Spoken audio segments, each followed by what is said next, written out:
Oh oui, oh oui, bienvenue les amis sur cette vidéo que je vous avais promis depuis maintenant environ 3 semaines. Vidéo spéciale FAQ, foire aux questions, Frequently Asked Questions en anglais, pour fêter les 1000 abonnés qu'on a dépassés avant le 31 décembre 23h59. Je vous avais dit, allez les mecs, si on arrive à dépasser les 1000 abonnés avant 2020, eh ben on faisait une vidéo FAQ. Et ben ça a été le cas.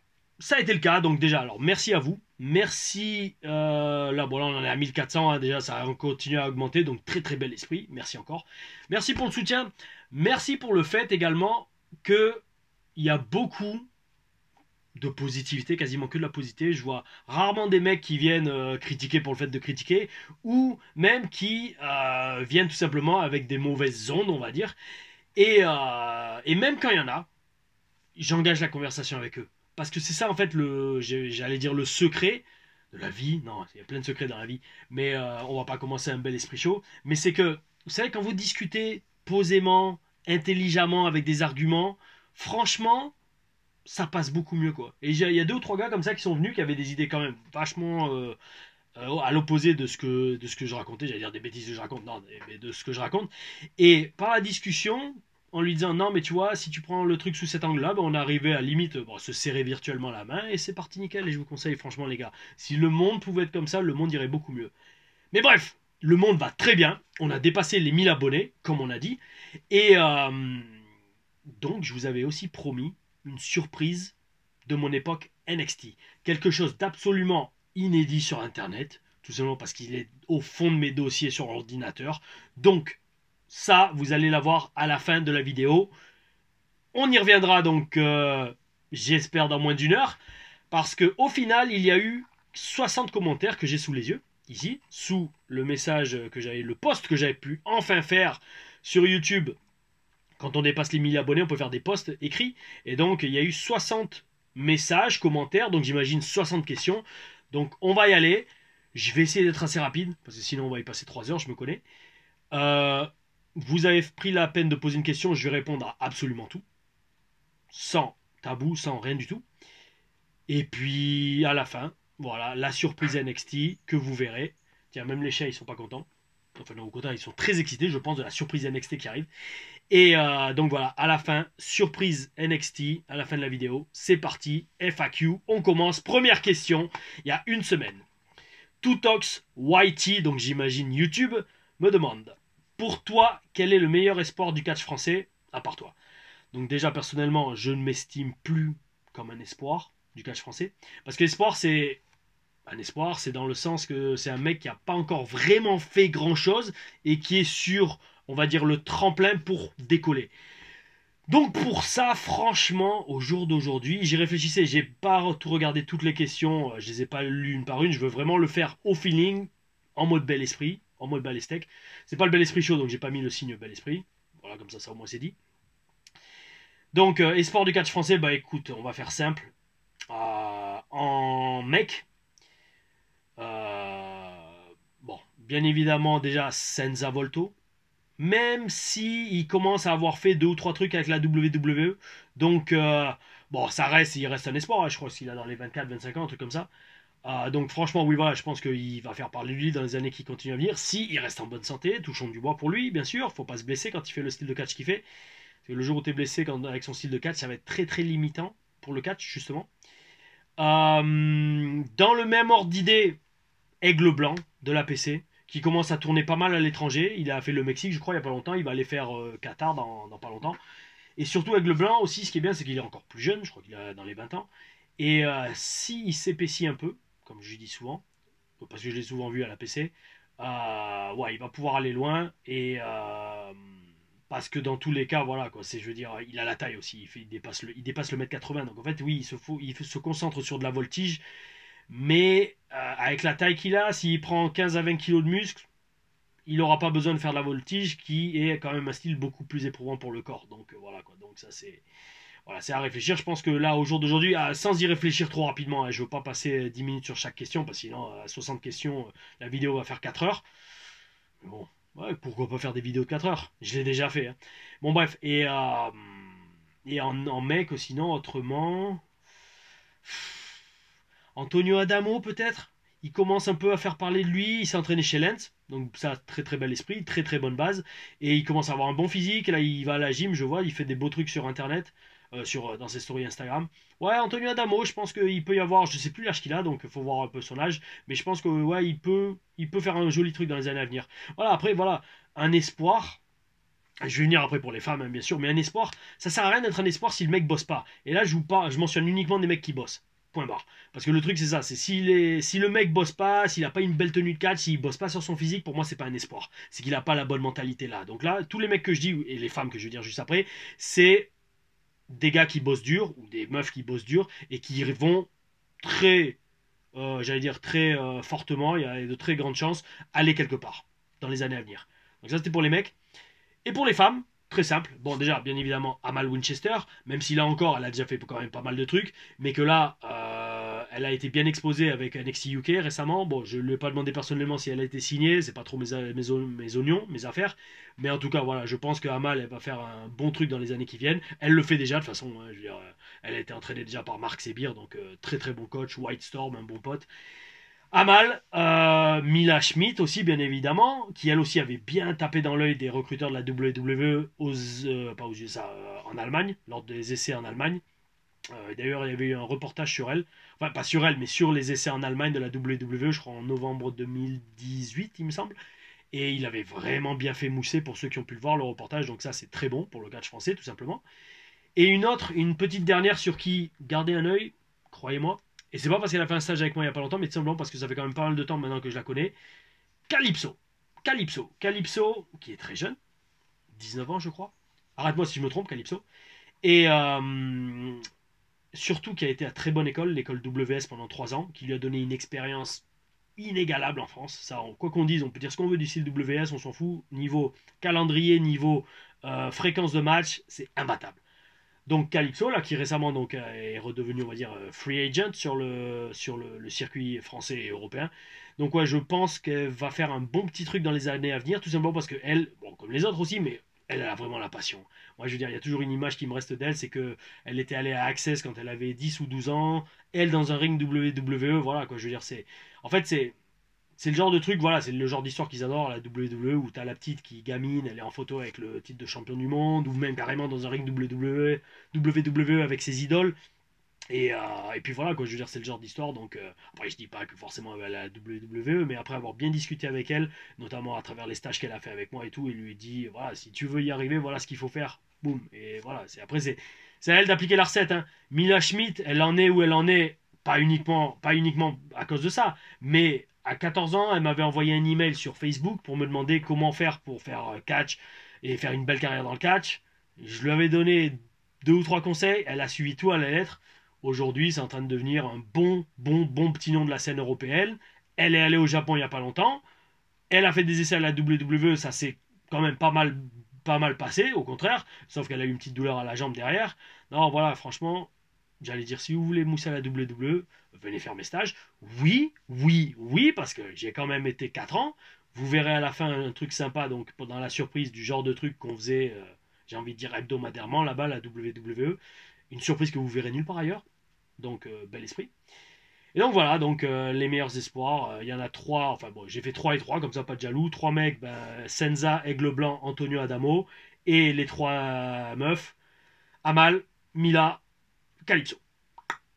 Ensuite, Tutox, deuxième question. YT, toujours, me repose une deuxième question.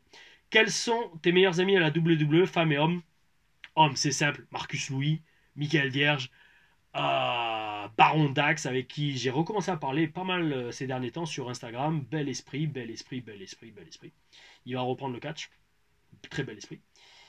Et donc ça, c'est Mika, il y a aucun doute là-dessus. Je vais en prendre qu'un, je vais pas commencer à tous les parler. Et en femme, franchement, en femme, je vais dire Becky. À l'époque où j'y étais, même si là maintenant ça fait quand même pas mal de temps qu'on s'est pas vraiment parlé en privé, quoi.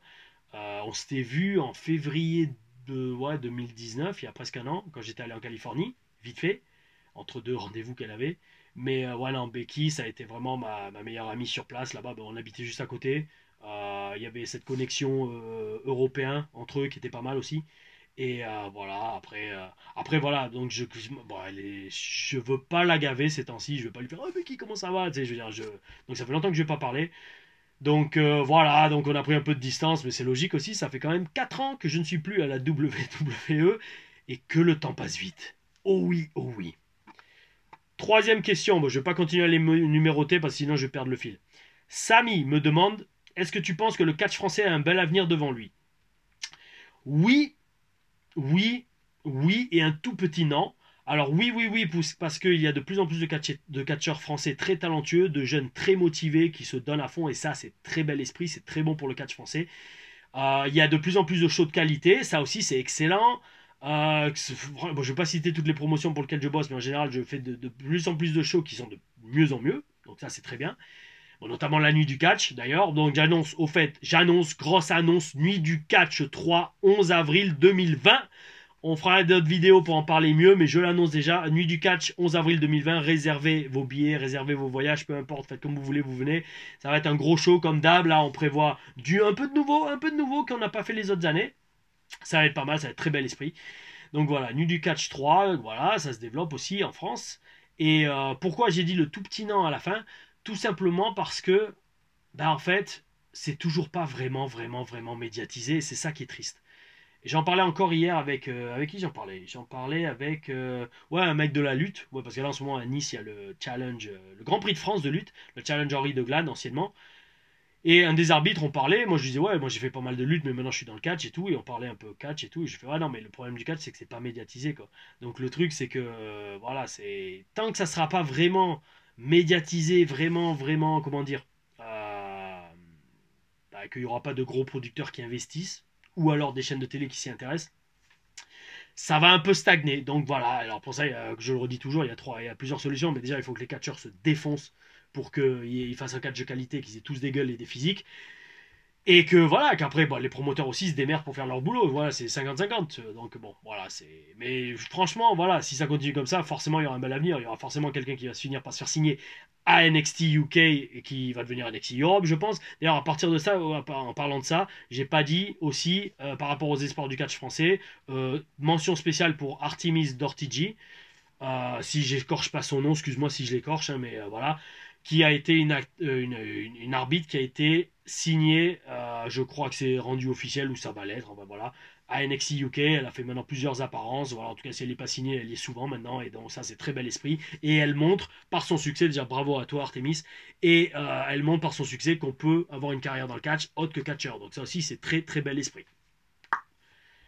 Ensuite, Samy, j'ai l'impression que vous posez tous deux questions, me demande quel est le catcheur qui pour toi va avoir un énorme impact dans le business du catch et marquer le monde dans quelques années, le catcheur sur lequel on devrait garder un œil en gros. Pour cette question, je vais te dire franchement, j'en ai aucune idée. Tout simplement parce que maintenant, ça fait quand même pas mal de temps que j'ai pas regardé NXT, qui est quand même le vivier de jeunes catcheurs de la WWE. Je regarde AEW quand même pas mal, depuis que Chris Jericho m'a bien fait mousser. Et en fait, il y a tellement de talent que c'est dur à dire. Et puis ça dépend du style de catch que t'aimes. Point barre. Voilà, tu vois, j'en parlais encore avec Marcus là, sur Instagram. En fait, le problème, c'est que des fois, on regarde le catch, lui et moi, et on se dit, ça mousse pas. Pourquoi? Parce que les gamins en font trop, en fait. Et je vous dis là, je vais vous donner un exemple. Par exemple, j'ai regardé un match il y a pas longtemps, parce que je le connaissais de la TNA. Il s'appelait DJZ à l'époque. Il s'appelle Joaquin Wild, je crois, à la TNA. Pas à la TNA, à NXT, maintenant il est à NXT, mais à Impact il s'appelait DJZ. C'est Joaquin Wild, je crois, et il avait un match, son premier match à la télé sur USA Network, je crois, contre, que je dise pas de bêtises, Austin Theory peut-être, non? Enfin, je sais même pas, voilà. En fait, je sais même pas. Bref, le match, franchement, il était top. Il y avait de belles prises. Les deux mecs, ils ont un physique. Les deux mecs, ils ont une belle gueule et tout, machin truc. Ils catchent bien, il n'y a pas de loupé. Mais franchement, il n'y a aucune émotion, il n'y a pas d'émotion, il n'y a pas de personnage. C'est ça qui. Et c'est ça en fait qui, moi, me manque de plus en plus dans le catch. C'est que les jeunes se concentrent tellement plus sur faire des prises impressionnantes qu'ils en oublient le côté émotion du catch et le côté personnage, gueule, travaille l'histoire que tu racontes, mais l'histoire notamment, encore une fois, dans le timing, dans l'intensité de ce que tu fais. Franchement, moi je le dis, et je le dis, et c'est pareil, ça se voit dans les vidéos que je fais, notamment sur les shows, notamment celle du show en Italie. Quand les choses sont bien faites, quand les prises sont bien faites, de manière intense, il n'y a pas besoin de faire un Canadian Destroyer, vous faites un super kick super bien fait, les gens y pop. Vous faites une corde à linge vraiment qui claque bien, ou limite vous la mettez dans la gueule du mec, les gens ils hallucinent. Et c'est ça qui manque, je trouve, beaucoup trop en ce moment au catch, c'est que il y a trop de prises super jolies, des sunset flip, powerbomb, tout ça, machin truc. Mais en fait, le public en voit tellement que bon, au final, il se lasse. C'est comme si dans tous les films vous voyez des explosions, bah, au bout d'un moment, les explosions, ça vous fait plus rien. Et moi, je suis à old school, je suis à l'ancienne. Les explosions, les grosses prises impressionnantes, faut les garder de temps en temps. Faut pas en faire tout le temps parce que sinon vous flinguez le pied, vous marchez sur les pieds tout seul et un jour ou l'autre le public s'en foutra. Et donc si derrière vous avez rien d'autre, si derrière vous n'avez pas un personnage fort, vous n'avez pas une grosse personnalité, vous allez vite lasser le public. Conseil Tom Larufa, croyez-moi sur parole. Alors, Rachid Oubni me demande est-ce que tu peux revenir à la WWE Tom Larufa? Oui, tout est possible. Si ta question c'est juste savoir est-ce que tu peux revenir à la WWE, oui. S'ils me rappellent et qu'ils me disent Tom, on a besoin de toi pour un truc auquel on a pensé, ou on veut un Français, t'as beaucoup d'expérience, bah ouais, je peux revenir, il suffit de signer un contrat et qu'ils m'en offrent un. Voilà, réponse à ta question. Arco, H2O, me dit Aou mec, bel esprit. King Raph me demande est-ce que tu t'es déjà dit que tu ne pouvais pas devenir catcheur, que c'était impossible ou un truc du genre? Pas quand j'étais ado, non. Quand j'étais ado, j'étais tellement concentré, j'avais une telle force de volonté, comme je l'explique dans la vidéo Comment devenir catcheur aux États-Unis, ici, que non, ça m'est jamais vraiment traversé l'esprit parce que voilà, je me disais, à cœur vaillant, rien d'impossible. Réalité égale imagination plus action. Donc si tu l'imagines là et que tu agis pour, ça devient une réalité, que ce soit tes rêves, peu importe. Alors franchement, oui, bien évidemment, il y a des gens autour de moi, notamment j'ai envie de te dire même les docteurs, parce qu'à la base j'avais un problème au bas du dos qui faisait que, en fait, j'avais souvent des douleurs au dos quand j'étais ado. Et le docteur, enfin le kiné, je m'en souviens, m'avait un jour dit, ça j'oublierai jamais, tellement c'est débile, ça peut être débile un docteur, on en reparlera dans le bel esprit chaud. Hein. Ouh, je m'enflamme, ça y est. Bref, le docteur, enfin le kiné, il me sort, ouais, bon, avec ce que t'as au bas du dos, par contre, tous les sports de contact, faut oublier. Ok, j'avais 16-17 ans à l'époque. J'ai 35 ans, je pète la forme, je catch depuis 13 ans. J'ai fait de la lutte, j'ai fait de la muscu, je continue la muscu, je soulève plus de 150 kilos. Docteur, excuse-moi, mais tes conseils de merde, tu peux te les foutre là où je pense. Ah ouh. Donc voilà, laissez jamais quelqu'un vous dire que vous pouvez pas faire quelque chose. Même si vous êtes en fauteuil roulant, pas les steaks. Bon, bien évidemment, si vous êtes en fauteuil roulant, ça va être dur d'être catcheur. Mais vous pouvez toujours aller à la muscu, vous pouvez toujours devenir champion de quelque chose. Il faut jamais baisser les bras. Jamais laisser quelqu'un vous dire que vous pouvez pas faire quelque chose. Donc voilà pour ta réponse, King Raph. Ah, Rachid revient, Oupni, et me demande tu as une anecdote sur le Miz, mon catcheur préféré, Tom Arifa. Ouais, le Miz parle assez bien français. Il faut dire qu'aussi il a épousé Maryse, qui est absolument magnifique en vrai, c'est un truc de fou. Et elle parle très bien français, Maryse. Alors Maryse, pour une Canadienne, Française, Québécoise, elle m'a fait rêver parce qu'elle a quasiment pas d'accent québécois, ou très peu en tout cas quand elle parle français. Alors je sais pas si, il me semble qu'à la télé des fois elle le grossissait, mais dans les backstage, je l'avais vu quand on faisait Tough Enough à l'époque. Les répétitions de Tough Enough, dont j'ai parlé dans la vidéo, encore une fois, comment devenir catcheur aux États-Unis. Allez la regarder, c'est celle qui a fait le plus de vues jusqu'à présent. Oh oui, des vues. Et donc, ouais, ouais, The Miz, non, franchement, très sympa, très, très gentil, très professionnel. Non, bel esprit. Miz. On sent que ça reste quand même un bon gars, tu vois. Il y en a, tu sens que des fois, ils ont une mauvaise vibe. Miz, moi, le très peu de fois où je l'ai vu, j'ai dû le voir dans ma vie, allez, 5 ou 6 fois. Toujours parfait, toujours nickel, très classe. Non, franchement, il mérite. Et puis, bel esprit, le fait qu'il soit jamais blessé. Là, voilà, enfin, jamais blessé gravement. Ça, en catch, le mec, il catch depuis plus de 10 ans maintenant, quand même, à haut niveau à la WWE, le mec jamais blessé. Donc, bel esprit, bravo, respect. Quoi. Ensuite, King Raph revient et me demande question similaire à ma première question. As-tu déjà songé à arrêter ta carrière de catcheur? Alors franchement, instant confession, oui, mais alors au tout début de ma carrière, tout simplement parce que quand j'ai vraiment eu des crises de sciatique et que ça faisait vraiment très très mal, et que c'était une époque voilà, où c'était dur, parce que je commençais, c'était très dur au début de se tailler un nom, moi j'en suis même arrivé à souhaiter, pourvu que cette blessure soit assez grave pour que ça arrête ma carrière, parce que franchement ça faisait tellement mal. Quoi. Donc touchons du bois, ça s'est pas passé, et Dieu merci, j'ai continué. Mais là, ces derniers temps, est-ce que j'ai pensé à arrêter ma carrière? Pas vraiment, parce qu'il faut dire que la cadence que j'ai est très cool en ce moment. Je fais un peu ce que je veux niveau catch. Donc c'est bel esprit, enfin je choisis les shows que je veux ou quoi. On commence à faire les shows à Nice, non? Et puis les stages, ça se passe super bien. Non, pas trop en ce moment, au contraire. Au contraire, je suis à une période où j'aime beaucoup, quoi. Donc non, voilà. Bon voilà, parce que à part l'anecdote que je t'ai dit. Rachid Oubni, il n'y a que ces deux-là, me demande: tu penses quoi de cette affaire de Lars, le catcheur de la WWE? Ce que j'en pense, franchement, je m'en bats les steaks. Point barre. Je m'en bats les steaks. Je sais que ça s'écrit avec un T, bas les steaks, mais c'est pas grave, j'ai fait exprès de faire la faute pour voir justement qui remarquait le truc. Bref, et non, franchement, je m'en fous parce que. En fait, bon voilà, ce qui me gave avec cette affaire, c'est que tout le monde en parle, mais tout le monde parle de choses dès qu'il y a de la merde. En fait, dès qu'il y a des mauvaises vibes, dès qu'il y a des mauvaises ondes, dès qu'il y a un scandale, tout le monde se jette dessus pour en parler. Moi, je m'en fous, franchement, je me concentre que sur le bon. Donc, cette histoire, je m'en fous. Point barre. J'ai même pas, pour tout vous dire, d'ailleurs, de toute façon, Primo, c'est pas le genre de vidéo que je regarde, mais je suis même pas allé voir les vidéos en question. Ça m'intéresse pas. Franchement, ça m'intéresse pas. Il y a déjà tellement de mauvais trucs sur Terre en ce moment que non merci. Je préfère me concentrer sur ce qui est bon. Voilà. Donc non, ce que j'en pense, je m'en fous. Voilà. Steve, avec deux E, me demande, sans majuscule, me demande: pour toi qui a été le meilleur catcheur de cette décennie? Pour moi, tu es le meilleur catcheur français de la décennie. Ah ou, merci mec, ça me touche vraiment. Parce qu'en plus, c'est vrai. Et donc, le meilleur catcheur de cette décennie, si les chiens me laissent parler, alors franchement, balèze. Franchement, faudrait voir qui a rapporté le plus de thunes. Je sais pas, John Cena peut-être? John Cena, CM Punk? Parce qu'il faut remonter à 2010. 2010, je sais même plus ce qu'il y avait en catch à l'époque déjà. Ouais, peut-être John Cena, CM Punk. Bon, voilà, je me passe du point de vue qui a été la plus haute tête d'affiche. Parce que forcément, qui dit tête d'affiche à la WWE dit meilleur salaire, dit forcément que tu rapportes de l'argent. Ah non, tu sais quoi, non, c'est bon, je vais faire un choix. Randy Orton. Randy Orton.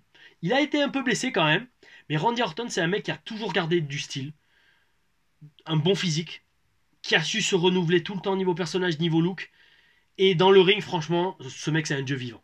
On peut dire ce qu'on veut, le mec, il a une façon de bouger. Quand on est vraiment catcheur et connaisseur, Randy Orton, c'est la motherfucking référence. Donc ouais, Randy Orton, voilà. Ouais, allez, Randy Orton. WWE Fan News me demande: qui est ta plus belle rencontre dans le monde du catch? Et après il m'en pose une autre, mais d'abord pour celle-là. Pas mal, pas mal. Très très bonne question.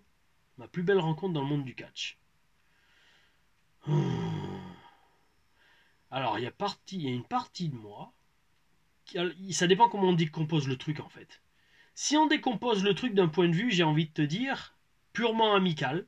Amical complicité, Marcus, ouais, encore une fois, Michael Vierge. Je veux dire, c'est juste rien que de voir comme on s'est pas parlé depuis 2 ou 3 mois, et puis là on reprend à s'échanger des messages vocaux sur Instagram, et voir le délire qu'on a ensemble. Mec, ça c'est le genre d'amitié que tu peux pas remplacer, quoi, tu vois. Donc ça c'est, voilà.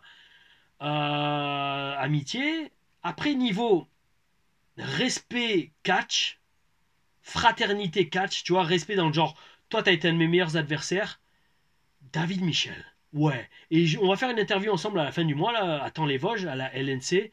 Et David Michel, ouais. C'est vraiment un mec, quand je suis dans le ring avec lui, il y a quelque chose de magique, en fait. C'est un peu comme Bret Hart et Shawn Michaels. Il y a un truc, boum boum, il y a un truc, ça connecte. On est là pour se tuer et sortir le meilleur match de l'un comme de l'autre. Et ça, croyez-moi, quand vous avez ça en catch, c'est de la magie, quoi. C'est de la magie. Après, il y a une époque, vous savez, franchement, j'en parle aussi parce que c'est important. Personnellement, je n'ai eu qu'une seule fois de ma vie une petite amie dans le business. Ouais. Et c'était la fille de Flash Gordon, Lily Gordon. D'ailleurs, on avait fait une émission, tous différents ensemble. Donc ouais, donc ça avait duré quoi, à peu près 2 ans. Donc ça avait été pas mal quand même à l'époque pour le temps que ça avait duré. Non, voilà. Donc voilà, en fait c'est sur tous les plans. Donc si c'est purement amical, si c'est purement catch, ou si c'est purement, j'allais dire sentimental, il y en avait qu'une seule. Donc voilà, ça serait ces trois-là. Voilà.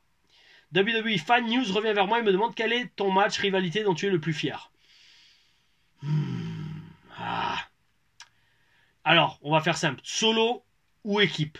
Solo, feud avec Enzo Amore et le match à TakeOver Fatal 4-Way du 11 septembre 2014. Et en équipe, bien évidemment, notre feud avec les Hardy Boys qu'on avait fait avec le tribunal, quand on était le tribunal à Impact, avec Michael, Marcus, Baron, Dax, à Impact Wrestling. Ouais, on avait fait quelques matchs avec eux, mais à un moment, on avait carrément fait une feud avec eux, qui avait fait naître d'ailleurs Brother Nero, qui avait fait. Je mettrai une petite image de la vidéo que vous pourrez aller voir. Vous verrez à la fin du match, Brother Nero pète un câble. Il pète un câble, il attaque Al Snow, il m'attaque nous aussi. Enfin, je crois qu'il nous met des twist. Comment c'est cette. J'ai oublié le nom de la prise. Twist of Fate. Non, Twist of Fate, c'est Matt, je crois. Jeff Hardy, c'était le Whisper in the Wind, il me semble. Enfin voilà, quoi. Il nous met son finish, RKO inversé, voilà. Il attaque Al Snow et suite à ça, il pète un câble, il se fait passer à travers une table et il devient Brother Nero la semaine d'après. Et je me souviens que c'est de la promo qu'avait fait Matt Hardy dans le ring, que vous voyez que vous pourrez voir dans cette vidéo. La promo qu'il avait fait dans le ring, bon, on l'avait monté ensemble. On avait monté tout le segment ensemble avec Al, les Hardys et Mika et moi. Et franchement, ce que j'avais adoré avec les Hardy Boys, c'est qu'à l'époque, ils prenaient des suggestions de mecs comme nous, qui quand même étaient à des années-lumière de parcours et de la renommée, de la célébrité qu'ils avaient dans le business. Et ça, j'ai trouvé que c'était très bel esprit. Matt Hardy, mec, tu regarderas sûrement pas ça, tu comprendras sûrement pas ça, mais en tout cas, très bel esprit. Jeff aussi également, c'était vraiment des mecs adorables de bosser ensemble. Steve AZ me demande: as-tu fait usage de produits dopants? Ouais, ça là j'ai eu cette question. Et est-ce que les produits dopants sont encore utilisés par des catcheurs aujourd'hui? La bonne question. Donc déjà, tout va dépendre de ce que tu appelles un produit dopant. Parce que tu sais, les gens ont une définition très très ambiguë de ce qu'on appelle produit dopant. Moi, je me souviens quand j'ai commencé le catch, quand j'ai commencé la muscu, rien que de prendre des protéines ou de la créatine, c'était des produits dopants. Donc, je veux dire, partie de là, enfin, c'était des produits dopants pour les gens qui y connaissent rien, tu vois. Donc, le truc, c'est que, bon, si tu parles de produits dopants en disant produit illégal, bah écoute, moi, je vais dire tout simplement, regarde, pour faire simple, j'ai été à la WWE, j'ai jamais testé positif aux produits dopants. Donc, tu sais, franchement, voilà, il faut voir ça. Les mecs qui se font suspendre, en général, c'est des mecs qui prennent des saloperies. Donc, voilà. Donc, déjà, ça, primo, c'est pour te répondre pour mon usage personnel. Ensuite, pour ce qui est des. Est-ce que c'est utilisé encore par des catcheurs? J'ai envie de te dire, bien évidemment, oui. Tout simplement, il faut regarder le physique de certains catcheurs, qui est quand même impressionnant et impossible à avoir naturellement. Mais pour ça, il faut s'y connaître un peu en muscu. Et le truc, c'est que si tu t'y connais un peu en muscu, tu comprendras aussi que les produits dopants, ça fait pas tout, tu vois. Déjà, primo, à la WWE, c'est quasiment sûr que quasiment plus personne en prend, parce que si t'en prends, tu te fais choper. Voilà, donc, enfin, tu te fais contrôler, donc t'es suspendu, donc voilà. Ensuite, voilà, moi, je te parle surtout sur les indépendantes. Bon, oui, ça, je pense que c'est un secret pour personne que certaines personnes en prennent, mais bon, ça, faut pas se voir la face. En foot, ils en prennent, dans les sports professionnels, ils en prennent, ils arrivent juste à passer entre les mailles du filet, dans la muscu, ils en prennent. Et puis, tu sais, je vais te dire, tu sais, les produits dopants, moi, oui, j'en ai connu des gens qui en ont pris. C'était par choix personnel. Bon, c'était peut-être pas forcément légal, mais bon, voilà, je veux dire, chacun fait ce qu'il veut. Voilà, ils prennent les risques qu'ils veulent. Euh, ouais, donc le truc de ces gars-là, parce qu'attention, derrière, il bossait dur. Hein. Parce que, en général, le mec qui prend des produits dopants qui fait rien à la salle, t'inquiète pas, il ressemblera à rien dans tous les cas. Donc bon, tu vois, je veux dire, ça sert à rien, quoi, tu vois. Donc, bah, ça sert. Oui, ça sert si tu bosses dur. Même si, attention, je préconise pas l'utilisation de produits dopants. Mais voilà, c'est pas de la recette magique. Hein. Faut pas croire que ça y est, parce que tu prends des produits dopants, tu vas être comme Schwarzenegger ou Batista. Non, non, non. Derrière, faut bosser comme un fou. C'est pour ça que je dis, bosser déjà très jeune, bosser sérieusement et bosser naturellement, parce que au moins vous construirez de bases très solides pour la suite.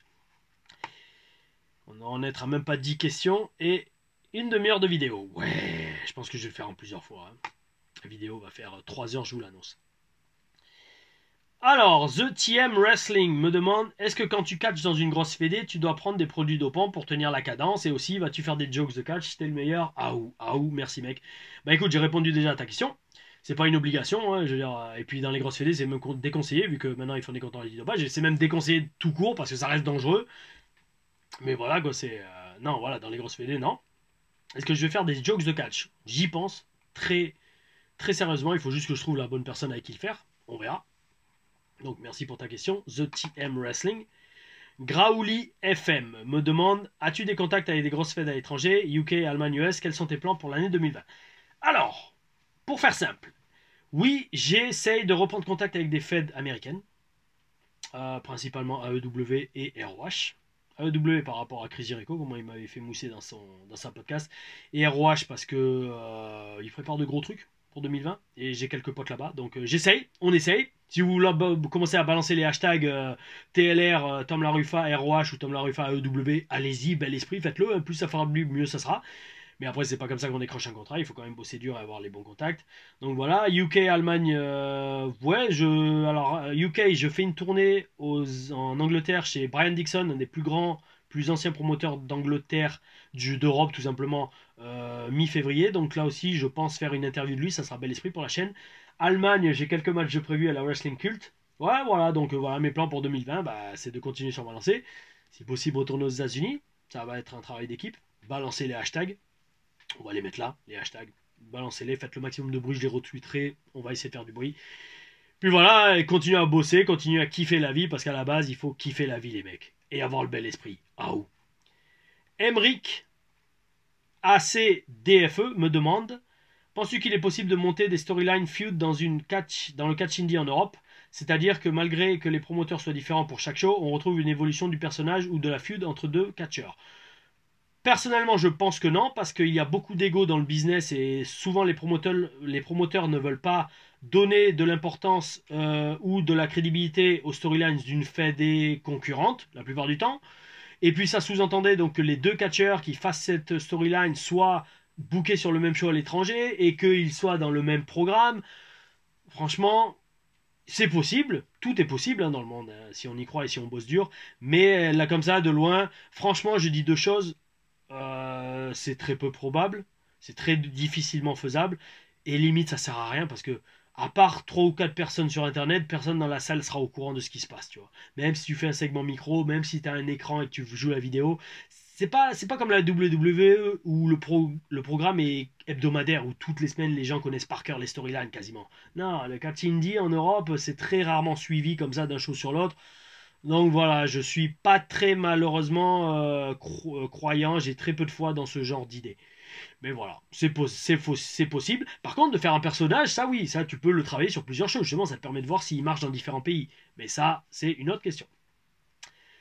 Toujours Emric ACEDFE me demande: penses-tu que les storylines racontées hors caméra via les réseaux ou YouTube pour les shows télévisés, exemple AEW, sont une bonne idée, ou faut-il laisser le build-up de la storyline plutôt entièrement à la télé?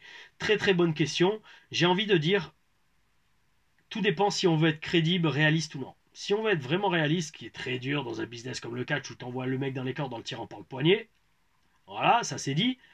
Mais bref, si tu veux être crédible, aujourd'hui comment ça se passe la vie et les réseaux sociaux? En mode selfie, caméra, vidéo, dans les stories Instagram. Donc franchement, si tu veux ajouter du réalisme à quelque chose, ça peut être pas mal de faire ça à travers les réseaux sociaux en mode selfie. Ouais, connard. Ouais, mec, écoute, je te lance un défi. La semaine prochaine à AEW Dynamite, je te casse la gueule, on se voit dans le ring. Voilà, un truc réel, crédible, ça serait comme ça que ça se passerait en vrai. Et le mec poste ça sur Snapchat ou dans sa story Instagram. Quand c'est trop mis en scène, mais qu'ils veulent faire genre oui, c'est réel, là ça pue un peu. Mais après, c'est une question d'opinion et c'est une question d'avis du patron, tout simplement, quoi. Donc voilà, parce qu'à la base, c'est le patron qui décide, c'est lui qui paye les factures et les salaires des catcheurs. Donc au final, on fait ce que le patron veut. Point barre. Toujours Emric, qui en poste 3. ACEDFE me demande si tu devais trouver une nouvelle idée de personnage à incarner dans le ring, hors de ton gimmick actuel, quel serait-il? Un Templier. J'y travaille. Ah ouh. Mais je dirais toujours ah ouh, un bel esprit.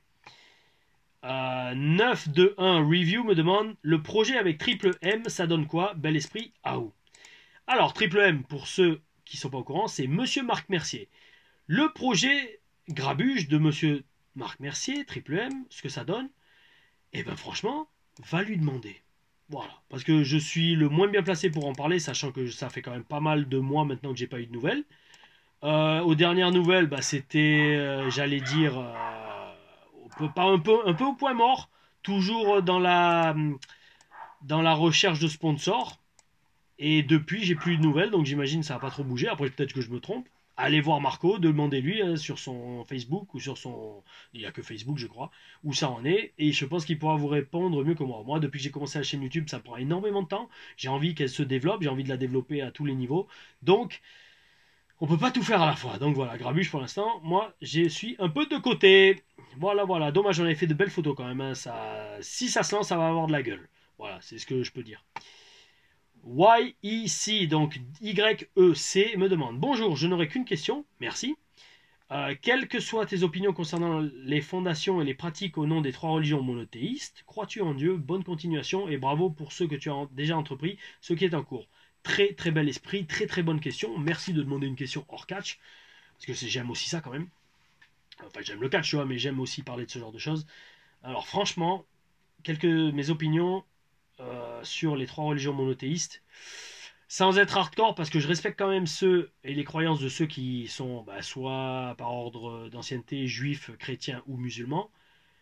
Franchement, pour rester poli, c'est du gros foutage de gueule. Du gros foutage de gueule de A jusqu'à Z. Non, enfin, pas non, pas non, là j'abuse. Non, le message est très beau. Le message est très beau. Hein. Reprenez la Bible. Le message est pas mal. Respectez-vous les uns les autres, faites pas autrui ce que t'as pas envie qu'on te fasse, tout ça, machin truc. D'accord. Dès que l'homme, entre guillemets, commence à être impliqué là-dedans, ne serait-ce que par exemple le Vatican, là, c'est de la grosse dope. Point barre. Ne serait-ce que c'est un exemple tout bête, mais ça j'en reparlerai de toute façon dans le Bel Esprit Show et peut-être même le prochain qui arrive, Bel Esprit Show, on va parler de spiritualité, nature de la réalité par rapport à l'interview de David Icke que j'ai traduit pour vous. Allez la regarder, croyez-moi, elle est pas longue, elle fait 17 minutes, mais croyez-moi, comparé à celle-là qui en fait déjà 36, 17 minutes qui peuvent vraiment vous ouvrir de nouveaux horizons que vous n'aviez pas encore pensé jusqu'à présent. On en parlera parce qu'il y a une question sur David Icke un peu plus loin, très bel esprit celle-là aussi, mais voilà quoi, c'est aller la voir et mon prochain bel esprit show ça va parler de ça justement. Et donc non ouais, les religions monothéistes, non j'accroche plus parce que c'est, pour faire simple, c'est un objet de manipulation des masses. Voilà, j'en reparlerai dans le bel esprit show. Mais pourquoi on a créé les religions? Parce que l'homme a peur de 2 choses. Il a peur de la vie et il a peur de la mort. Il a peur de la vie dans le sens que, oulala, qu'est-ce qui va m'arriver demain? J'ai trop peur, oh là là là là. Bon, et mec, crois en Dieu, respecte la parole de Dieu et t'inquiète pas, tout va se passer très bien. Ça, c'est pour ceux qui ont peur de la vie.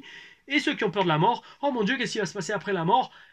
La religion dit, bah, si t'es bon, si t'es gentil, t'iras au paradis. Si t'es pas bon, mais si t'es pas bien, si t'es méchant, t'iras en enfer. Donc voilà, en fait, ça a été pour rassurer l'homme par rapport à ces 2 trucs.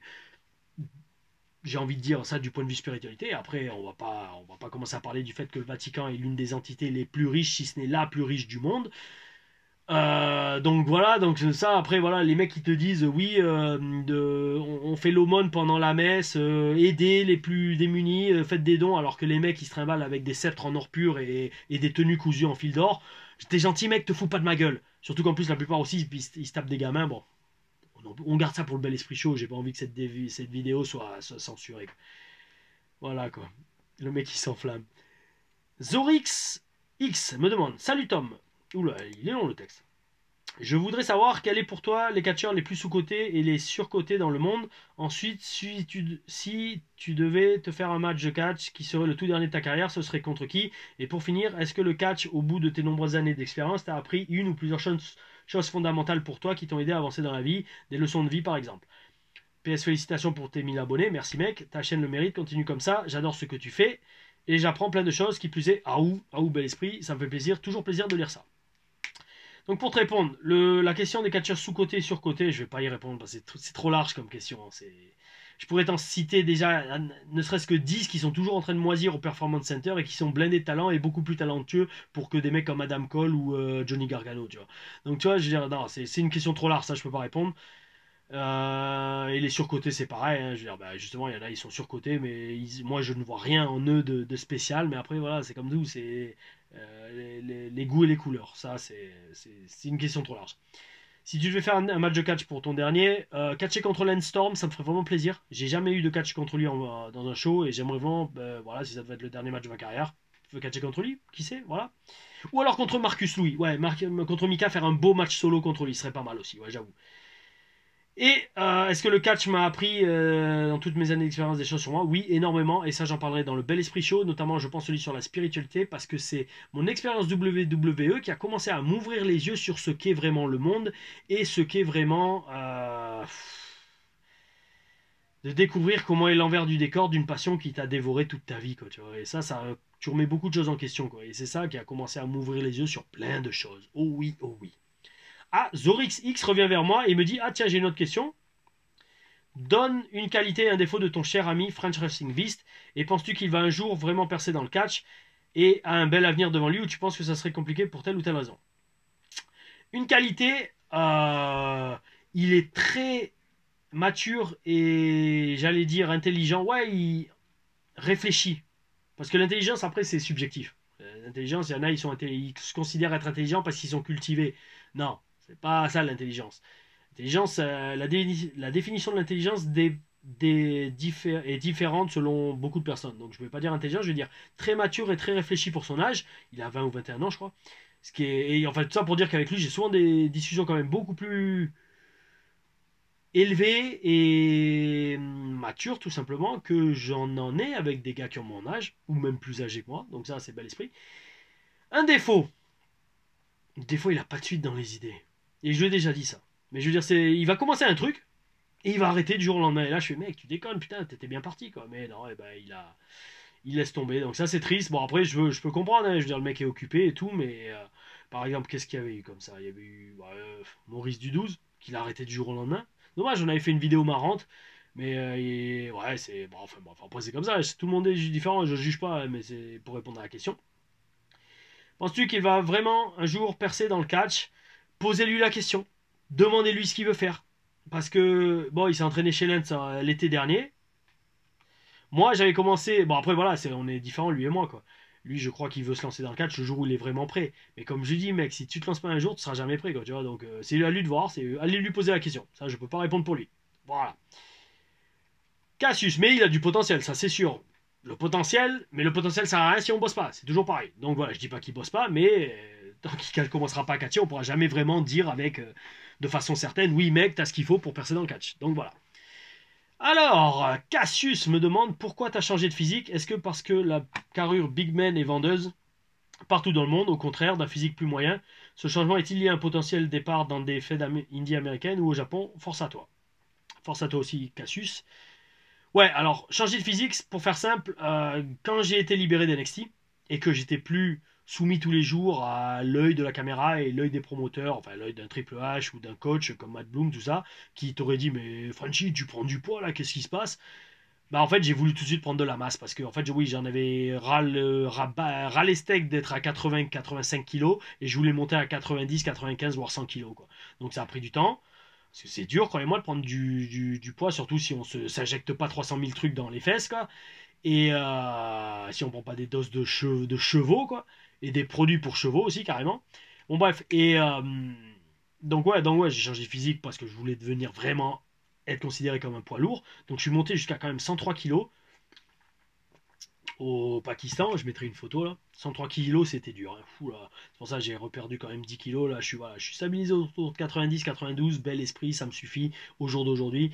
Et donc, ouais, c'était parce que voilà, je voulais être un poids lourd. Le corps encaisse beaucoup plus les chocs quand c'est un poids lourd. Tenez-vous-le pour dit, sachez-le. Et donc, voilà, donc ça a été pour ces raisons. Et un potentiel départ pour des fêtes d'Indie américaines ou au Japon, bah, on croise les doigts. Je postule. Lâchez les hashtags. Oh oui, oh oui. Des résolutions pour cette année. Des résolutions, j'en fais tous les matins quand je me lève, après méditation. Donc, j'aime pas cette mentalité de oh, c'est la nouvelle année, vite, allez, je vais changer quelque chose qui va pas chez moi. Mec, meuf, change-le le jour où tu t'en rends compte que ça va pas. C'est tout, quoi, tu vois. Donc voilà. Donc des résolutions pour cette année, non, continuer à être comme je suis et à kiffer la vie et à avoir le bel esprit, le troisième œil grand ouvert et à bosser dur dans tout ce que je fais. Ah. USK me demande, penses-tu à te refaire un gros nom au Japon et revenir en force aux USA? J'essaye, je contacte les Japonais, ça serait bel esprit. Mais voilà, soit il va falloir que j'y parte directement. J'y pense, donc oui, pour répondre à la question, oui, j'y pense. Virginie Huet me demande: Salut Tom, dans le Bel Esprit Show très intéressant au passage, merci à toi, merci de regarder et merci de dire que c'est intéressant.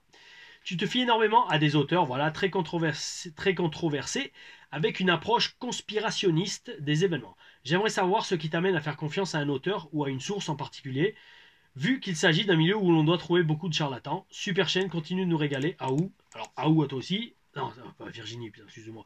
Excuse-moi, mec, j'avais mal lu. L'écran est écrit un tout petit. Je vais grossir les traits, d'ailleurs. Présentation. Zoom avant.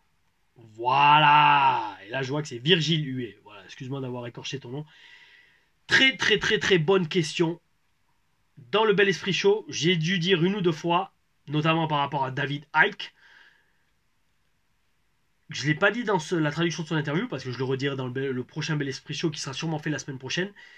Alors attention, c'est pas parce que c'est David Icke qui le dit qu'il faut le croire et qu'il faut boire ça comme si c'était une parole d'évangile.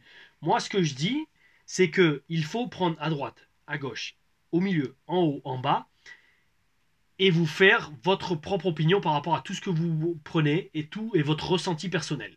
Parce que franchement, croyez-moi, la vie et le corps humain, la vie humaine a cette magnifique chose qu'on appelle l'instinct, le gut feeling, le cœur qui vous parle.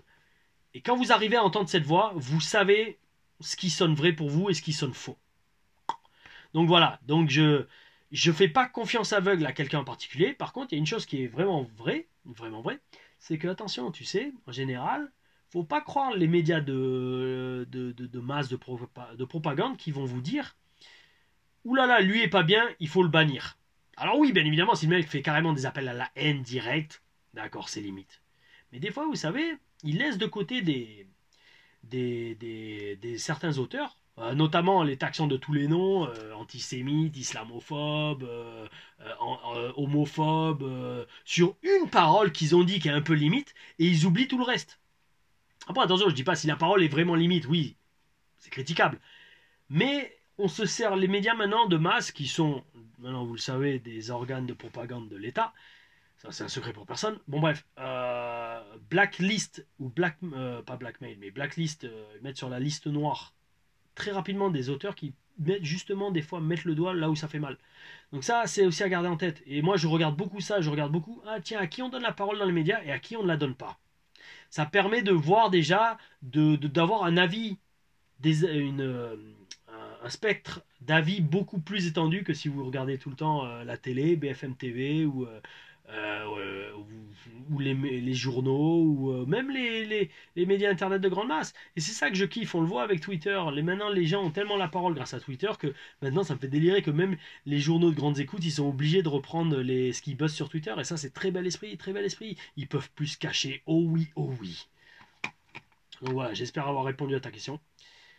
Virgile Huet, excuse-moi d'avoir écorché ton prénom encore. Lucas Jacob me demande: tu penses que Senza Volto va signer un NXT UK cette année avec Amal? C'est tout ce que je lui souhaite. Franchement, voilà, c'est tout ce que je lui souhaite. Est-ce que je le pense? C'est un bon voltigeur.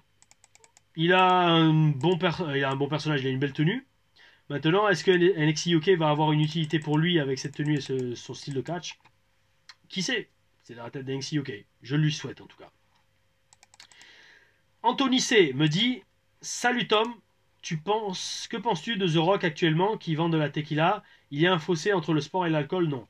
Bonne question, bonne question. On reparlera de The Rock dans le Bel Esprit Show, je pense. Moi, The Rock, je respecte énormément sa carrière professionnelle. Maintenant, c'est vrai que j'ai un peu plus de mal avec le personnage. Ouais, j'ai du mal avec le personnage parce que il est trop devenu grand public. Et même s'il fait passer quand même de temps en temps de bons messages, par rapport à l'amour qu'il porte pour sa mère et bosser toujours dur, tout ça, machin truc. Ouais, non, ça va, mais tu vois, par exemple, voilà, c'est ce truc de vendre de la tequila et que d'un autre côté, il dit faites du sport, tout ça, voilà, c'est des genres de trucs que je trouve, bon, allez, c'est bon, stop. Des fois, c'est un peu too much, quoi, tu vois. Et est-ce qu'il a vraiment besoin de vendre de la tequila pour faire de l'argent? Ça aussi, tu vois. Voilà, tu vois, donc c'est de ce genre de truc qui me fait dire The Rock. Et un autre truc, mais ça, je peux pas en parler sur cette vidéo, on en parlera dans le Bel Esprit Show. Oh oui. The Rock mange des bébés. Bref. Roman71 dit... Enfin, c'est ce qu'il dit, The Rock. Hein. Je fais que répéter que ce qu'il dit.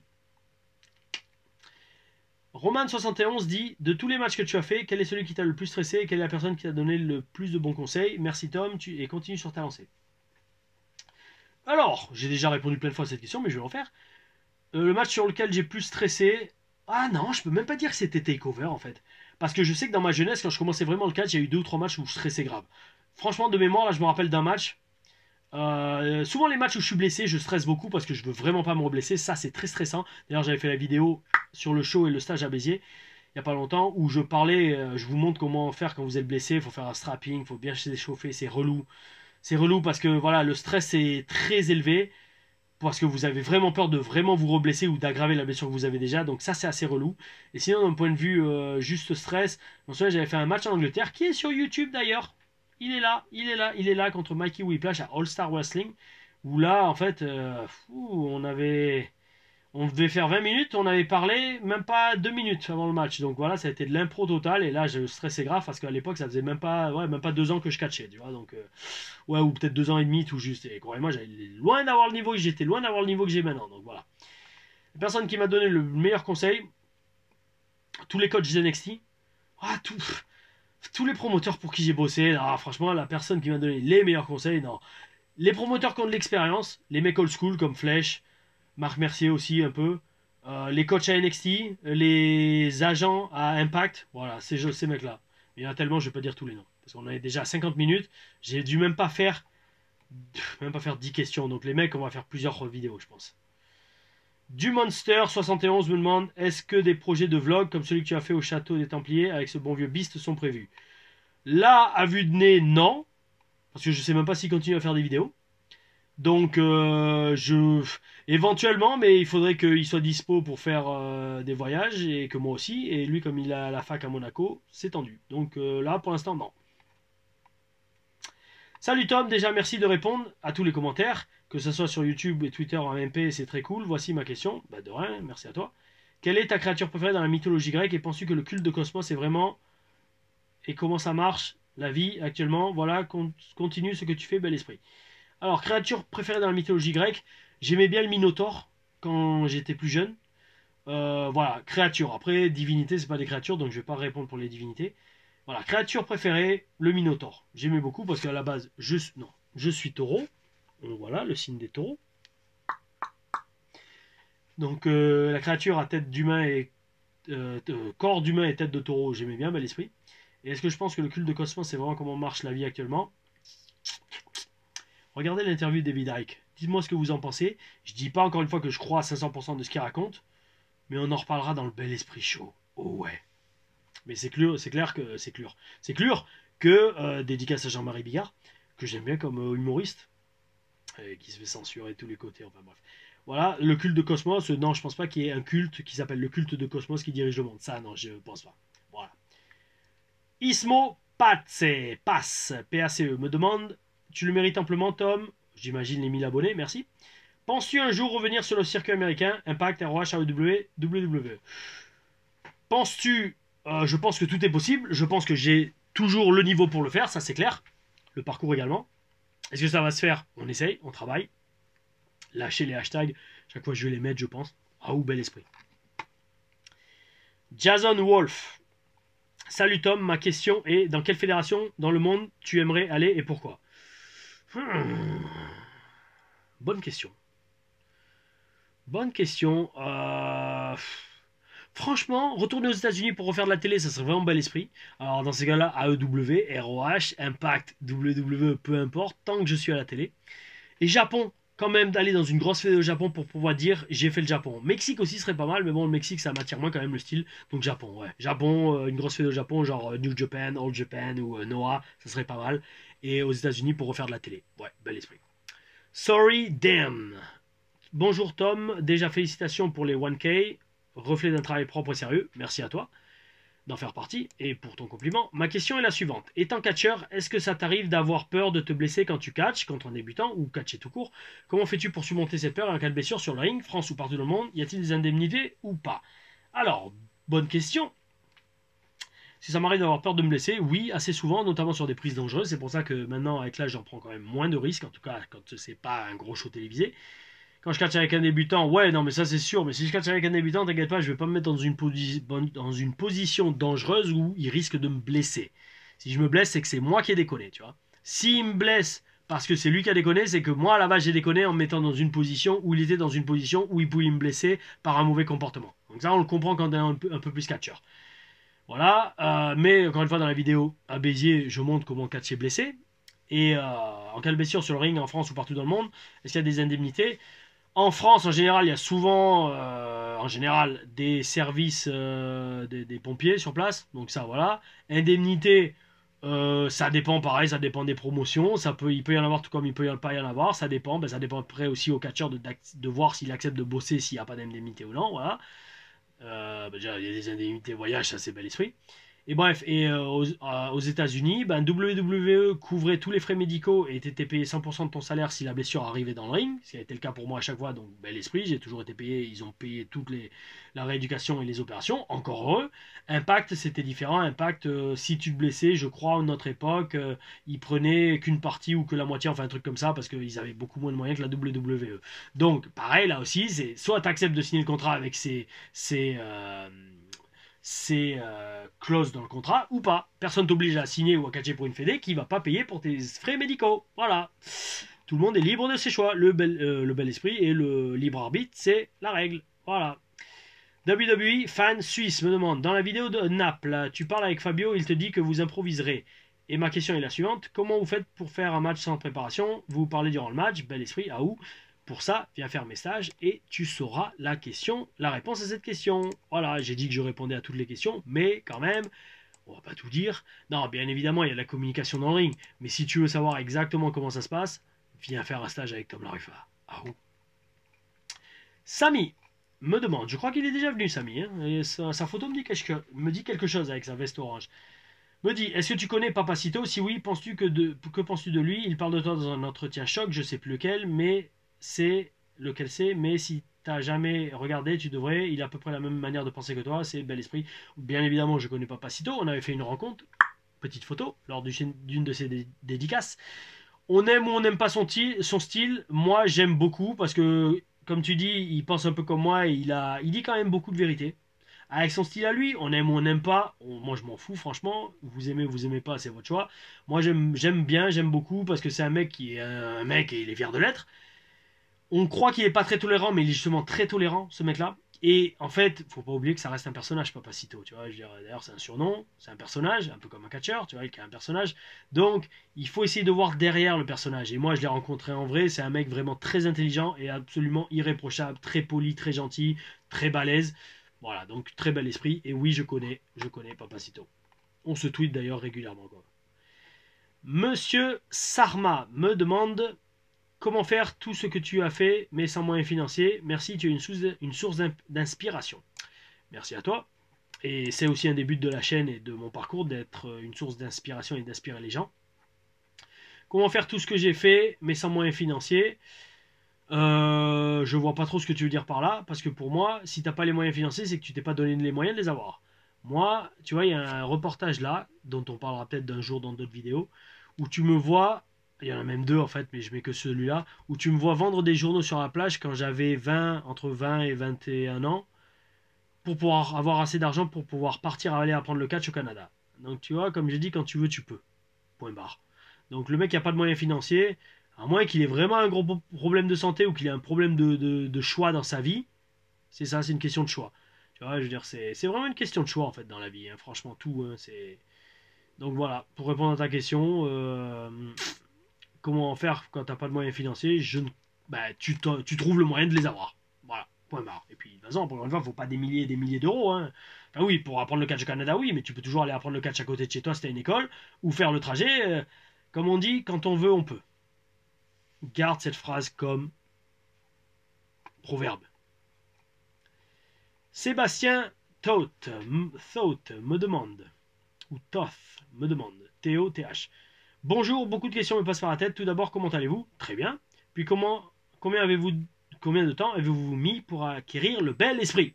C'est un plaisir de vous suivre. Ah où? Le bel esprit est vraiment venu, je pense, passer la trentaine. Ouais, passer la trentaine, là, je commençais. Bah, j'avais le bel esprit avant, mais moins affirmé qu'à la trentaine, où là, j'ai vraiment assumé beaucoup de choses à mon sujet, tu vois. Ouais, et non pas que je m'assumais pas avant, mais tu sais, quand t'es jeune et que t'as pas trop d'expérience, il y a toujours des trucs qui te dérangent un peu, tu vois. Là, franchement, le bel esprit, c'est de s'assumer et d'être fier de qui on est. Point barre. Oh. Alexandre Corneille me demande. Salut Tom, est-ce qu'après le passage qui parle de toi sur Talk is Jericho, tu as profité de l'occasion pour renouer le contact avec Chris Jericho ou Lance Storm, histoire de te faire mousser un peu, ou même de les remercier, de leur témoigner du respect. Merci pour tous tes témoignages sur le monde du catch et de nous faire voir autre chose sur YouTube. À toi aussi Alexandre. Bien évidemment, après ce passage dans cette podcast, j'ai recontacté directement Lens pour lui dire hey Lens, tu peux pas me mettre en contact avec Chris Jericho pour la AEW, voir s'il n'y a pas une petite ouverture. C'est en cours. Chris Jericho a reçu ma documentation. Il l'a dit qu'il la regardera. Voilà. Donc si vous voulez tweeter Jericho, bon peut-être pas tweeter Jericho, mais tweeter Tom Larufa AEW, on sait jamais, peut-être ils vous entendront. Kevin Surprise, salut Tom, 2 questions. Après plus de 10 ans de catch, quel serait pour toi ton plus gros objectif à accomplir encore? Et si tu n'avais pas été dans le milieu de catch, qu'est-ce que tu aurais aimé faire? Bel esprit, bel esprit. Alors, un plus gros objectif, que le catch décolle à fond en France. Et pour ça, tous les moyens sont bons, j'allais dire. S'il faut repartir faire un peu carrière aux États-Unis pour amener de la popularité sur le catch et après revenir en France, il faudra le faire. Voilà. Ou au Japon. Si tu n'avais pas été dans le milieu du catch, qu'aurais-tu aimé faire? De l'art. Ouais, de l'art. De l'art. Ou franchement, bosser avec la jeunesse. Parce que les enfants, la jeunesse, les ados, ils ont une énergie différente des adultes. C'est toujours marrant d'éduquer des jeunes et de leur apprendre les principes de la vie, plutôt que de bosser avec des adultes qui pensent qu'ils savent tout et qu'en fait, souvent, ils savent rien du tout, les pauvres. Ouais, c'est ça. Parce que justement, je pense que les enfants savent plus que les adultes. Parce que les adultes, en général, les adultes les plus nazes ou les plus débiles, c'est ceux qui ont oublié de rester l'enfant qui sont à l'intérieur d'eux, tu vois. Ceux qui se mettent à vivre métro boulot dodo 24 heures sur 24 et qui pensent que c'est ça la vie, quoi, tu vois. Un enfant, il prend toujours le temps de s'amuser, il prend toujours le temps de rigoler, et ça, c'est bel esprit, quoi. Voilà. Et les adultes qui l'ont, cet enfant en eux, qui le gardent encore, bel esprit. Anthony C me dit hey mec, les 1000 abonnés sur YouTube, ça va te rapporter des thunes, aou. Franchement, pour l'instant, ça me rapporte que dalle. YouTube a commencé à mettre des pubs sur mes vidéos après que j'ai demandé à être monétisé, mais pour l'instant, ça rapporte que dalle tout simplement parce que ça te rapporte vraiment quand tu fais des milliers et des milliers de vues. Voilà. Donc on verra bien. Bel esprit, on verra. On verra. Encore une fois, franchement, à la base, je fais pas vraiment ça pour la thune, je fais ça parce que j'aime ça. Mais c'est sûr que s'il peut y avoir un peu de thune à la base, bon, je dis pas non. Mais c'est pas le cas pour l'instant. Boost, donc faites monter les compteurs. Non, je rigole. Je rigole pas. Ou je rigole. Les deux, 50%. Ah ou. Boosters Machine me dit le plus dur à la WWE et continue comme ça, tu gères. Bon, j'imagine que c'est une question. Le plus dur, la cadence et les blessures. Voilà. Anthony C revient et me dit question politique américaine. Que penses-tu des décisions de Trump actuellement avec l'Iran? Si tu t'en bats les steaks, je t'oblige pas à répondre. Non, je m'en bats pas les steaks parce que justement ça m'a très inquiété sur le moment. Et comme je vous ai dit, quand il faut ouvrir ses horizons et qu'on prend les avis à droite à gauche, il y en a beaucoup, notamment des habitants du Moyen-Orient, qui disent merci Trump d'avoir tué ce terroriste parce que le mec qu'il a tué c'était quand même une belle enflure. Ne l'oublions pas. Donc oui, c'est un assassinat, mais le mec a tué une enflure. Est-ce que ça risque de faire envenimer les choses? Oui, peut-être. On verra. Est-ce que j'ai vraiment quand même kiffé à fond les Iraniens qui disent bah écoute Trump, t'as tué un de nos dirigeants, on va te tuer toi, on va pas tuer des Américains qui ont rien fait. Bel esprit. Enfin, des dirigeants qui se mettent sur la gueule eux et qui tuent pas le peuple. Ça, on peut dire que bel esprit. Donc dans ce cas-là, bel esprit Trump. Donc voilà, bon, on en reparlera dans le Bel Esprit Show, mais on ne sait pas trop encore, c'est trop récent pour vraiment juger, quoi.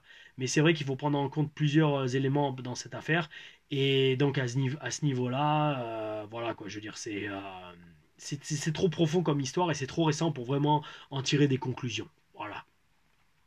Ayoub Madi me demande, Madi, Tom Larifa, que penses-tu de notre éducation scolaire actuelle, Bel Esprit de la grosse daube? C'est pas une éducation, c'est de l'endoctrinement. Voilà. Il y avait une phrase que j'avais vue quand l'éducation limite l'imagination de l'élève, c'est plus de l'éducation, c'est de l'endoctrinement. Et s'il y a bien une chose que l'école fait, c'est qu'elle écrase et elle anéantit l'imagination des jeunes. Elle vous fait apprendre des trucs par cœur et vous les fait répéter comme des robots pour que vous soyez de bons petits robots plus tard dans la société. Voilà, point barre. Voilà ce que je pense de notre éducation. À une époque, j'ai failli vouloir faire prof quand je suis rentré aux États-Unis. Et franchement, quand j'ai vu déjà les profs, comment ils étaient, ils bossaient, comment j'ai vu le système éducatif et comment j'ai vu aussi, quand j'ai vu ce qu'ils demandaient pour le concours, j'ai fait non merci, pas pour moi. Je veux pas être partie prenante de ce système qui anéantit la jeunesse. Non. J'ai de l'honneur, j'ai des principes, j'ai le bel esprit. Ah, oh. Anthony C, question spéciale, que penses-tu de l'hypnose? As-tu testé par toi-même l'auto-hypnose? L'auto-hypnose, non. L'hypnose, oui, j'ai fait une hypnose régressive, je crois qu'on dit en français. En anglais, c'est spiritual hypnosis. On en parlera dans le Bel Esprit Show spiritualité. Mais ouais, l'hypnose, je trouve, j'y crois. Alors attention, après l'hypnose, faut être solide. Faut être très solide là. Faut être très solide dans sa tête. Faut être très solide tout court. Point barre. Parce que voilà, quoi, c'est comme jouer. C'est comme jouer avec le feu si t'es un gamin.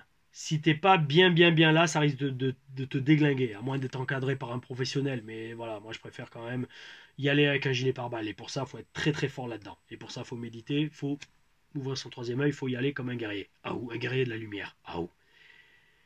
Yasko Horton. Yo Tom, as-tu une anecdote sur The Miz? Et que pensais-tu de cette superstar? J'ai déjà répondu un peu plus haut. Un peu plus en avant. Yasko Horton, pourquoi es-tu toujours existé dans les vidéos avec Beast? Exister, j'imagine que tu as dû dire excité. Bah, tout simplement parce que je suis comme ça. Je vais à 100 à l'heure et j'ai le bel esprit. Ah ou. Soignez pardon là, pour la prononciation, je fatigue. Soignez votre orthographe, les jeunes. Parce que ça, justement, c'est un truc qu'à l'école, ils le négligent de plus en plus. Et des fois, ça fait mal aux yeux. Thug Life Once for All me demande: bonjour monsieur Larufa, est-ce que le catch est suffisant pour vivre en termes de revenus financiers ou est-ce qu'il faut avoir un emploi en plus? Quels étaient les salaires à la WWE NXT et à la TNA? Alors, des questions très précises. Est-ce que ça suffit pour vivre en France ou en Europe? Non, parce que tu catches que le week-end. Donc, si tu bosses qu'un jour par semaine, non, ou bosses ou catcher, non, tu gagneras pas ta vie avec le catch, ça c'est clair et net en France. Ou en Europe. On dit catcheur professionnel en France, mais ça veut dire absolument que dalle parce que personne n'est professionnel en France avec le catch. Ils vont dire oui, le niveau est professionnel, mais pour moi, tu es professionnel quand tu as dans ta vie au moins une fois gagné ta vie avec le catch, comme moi je l'ai fait aux États-Unis. Si tu l'as jamais fait, gentiment, tais-toi et trace ton chemin. Bref, quels étaient les salaires à WWE NXT? Très variable, très variable. Je sais plus, le minimum, ça allait de 30 ou 40 000 dollars par an, je crois, mais maintenant je crois qu'ils sont passés à 50 000. Ça peut monter jusqu'à, je sais pas, 100 000, 200 000, 500 000. Bon, après, oui, voilà, ça dépend de ton placement sur la carte. Ta place sur la carte. Et à la TNA, nous, on avait des contrats payés à l'apparence. Franchement, je sais même plus. Je sais même plus. Il faudrait que je revoie le contrat. Et combien on se faisait par match ou par apparition télé. Il n'y avait pas de garantie. Donc voilà, c'est très différent. Et puis pareil, ça dépend. Il y en a, ils ont des garanties. Il y en a, ils en ont pas. C'est très aléatoire. Voilà. Coco X61 me demande: penses-tu sincèrement que Beast a ses chances dans le catch? Sinon, continue tes vidéos, c'est bel esprit. C'est apostrophe E-S-T, s'il vous plaît, pas S-E-S. Merci. Alors, Coco X, j'ai déjà répondu pour Beast, plus haut. Et je compte continuer. Ah ou, merci, bel esprit. Laurent Michaud me demande: d'après toi, quel est le catcheur le plus sous-coté à la WWE? Comme je l'ai dit, c'est une question beaucoup trop large et je ne regarde pas assez le produit WWE pour y répondre. Désolé. Parlabollo Ticadrion me demande: salut Tom, quel est ton avis sur les nouvelles technologies, tablettes, smartphones et leur impact sur les jeunes? Très bonne question. Pour répondre à cette question, pour faire simple, Bill Gates, le mec d'Apple, comment il s'appelait? J'ai oublié, j'ai un trou.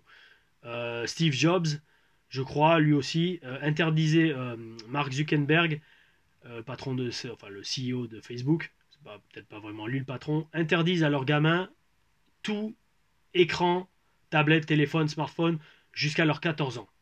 Voilà.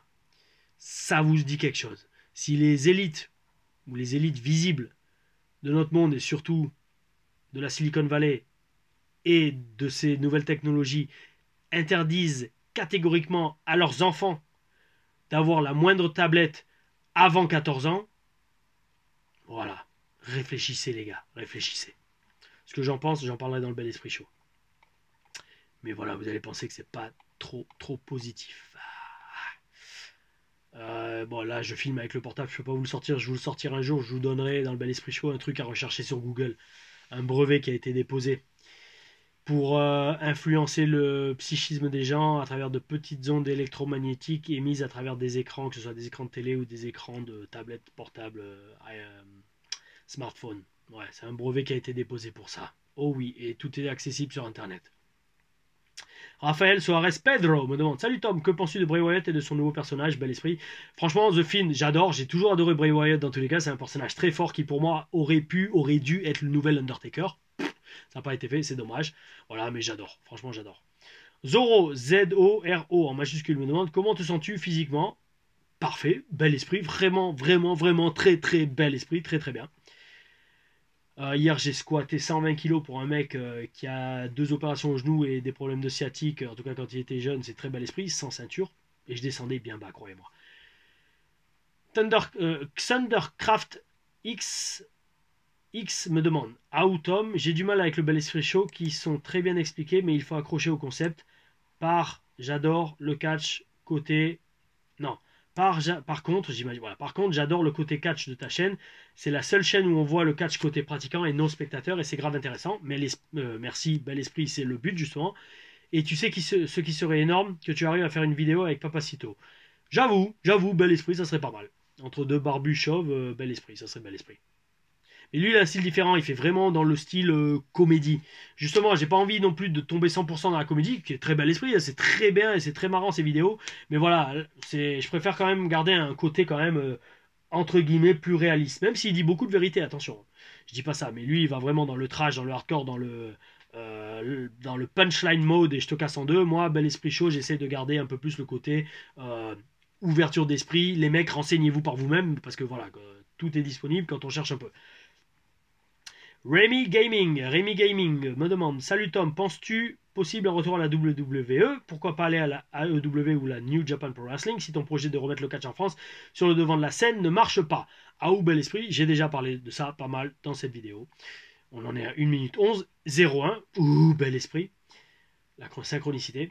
Don Sebou me demande Bonjour Tom, j'aimerais savoir pourquoi quand on parle des catcheurs français ayant réussi à l'étranger, toi et les autres ne mentionnent jamais Eddie Karaoui. Le mec peut avoir fait CMLL, Viernes Espectacular, Big Japan, DDT, IGF, Inoki Genome Federation pour ceux qui ne savent pas, et avoir affronté Kushida, Joey Ryan, plusieurs légendes de lucha, quasi tous les luchadors WCW.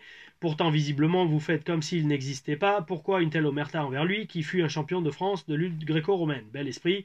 Petite précision, me sort pas qu'il n'est pas français. Pour être champion de France, faut être français. Troisième œil, Shiva. Déjà, dans ses bouts, calme-toi, gentiment. Je te sens quand même sur la défensive. Je pense que tu es soit un grand fan d'Eddie Karaoui, j'allais dire soit quasiment Eddie Karaoui qui se cache derrière un pseudo. Je dis pas qu'Eddie Karaoui ferait ça, mais tu sais, aujourd'hui sur Internet, on voit tout. Donc, va sur la défensive.